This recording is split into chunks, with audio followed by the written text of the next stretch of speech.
என்கிற பெயரில் காப்பி அடித்த பாமகவோடு கூட்டணி இல்லை என்று சொன்னவன் தான் திருமாவளவன். அதே நிலைப்பாட்டில் தான் இன்றைக்கு இந்த இரண்டு கட்சிகளையும் நான் அடையாளப்படுத்துகிறேன். இவர்கள் அதே சனாதன அரசியலுக்கு துணை போகிறவர்களாக இன்றைக்கு மாறி நிற்கிறார்கள். களத்தில் தங்களை அடையாளப்படுத்திக் கொள்கிறார்கள். தோழர்களே, கிறிஸ்தவர்கள் இன்றைக்கு சீமான் ஒரு கிறிஸ்தவர், விஜய் ஒரு கிறிஸ்தவர் என்றும் கிறிஸ்தவ அடிப்படையை ஆதரிக்கிற மனநிலையை கொண்டிருக்கிறார்கள். ஆனால் அவர்கள் யாருக்கு துணை போகிறார்கள்? யாருடைய அரசியலை பேசுகிறார்கள்? நாம் பேசுகிற பெரியார் அரசியல் என்பது அம்பேத்கர் அரசியலில் இருந்து மாறுபட்டதா? நாம் பேசுகிற மார்க்சிய அரசியல் என்பது அம்பேத்கர் அரசியலில் இருந்து மாறுபட்டதா? பெரியார் அரசியலை வீழ்த்துவேன் என்று சொன்னால் அது அம்பேத்கர் அரசியலை வீழ்த்துவதாகத்தான் பொருள். பெரியார் அரசியலை வீழ்த்துவோம் என்று சொன்னால் அது மார்க்சிய அரசியலை வீழ்த்துவதாகத்தான் பொருள்.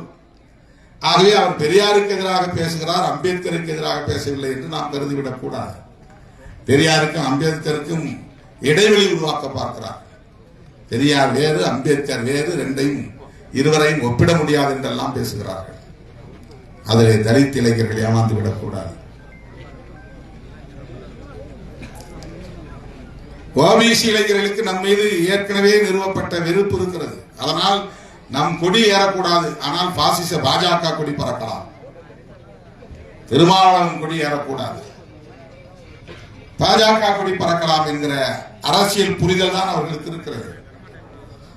ஓபிசிக்கு இடஒதுக்கீடு கொடுக்க கூடாது என்று போராடியது எஸ்சி தலைவர்கள் இல்லை, அம்பேத்கர் இயக்க தலைவர்கள் இல்லை, பாஜக தலைவர்கள் தான் மண்டல் பரிந்துரையை நடைமுறைப்படுத்தக் கூடாது என்று அத்வானி தலைமையில் போராடினார்கள். வன்னியர்களாக இருந்தாலும், முக்குளத்தோராக இருந்தாலும், வேறு பிற்படுத்தப்பட்ட சாதிகள் யாராக இருந்தாலும் அவர்களுக்கு மண்டல் பரிந்துரையின் அடிப்படையிலே இடஒதுக்கீடு கொடுக்க கூடாது என்று பெரிய ரத்த யாத்திரையை நடத்தியது யார்?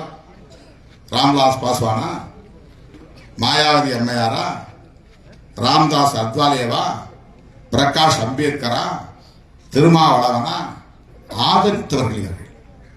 ஓபிசிக்கு இடஒதுக்கீடு கொடுக்கணும், மண்டல் கமிஷன் பரிந்துரை நடைமுறைப்படுத்தணும், குரல் கொடுத்தவர்கள்.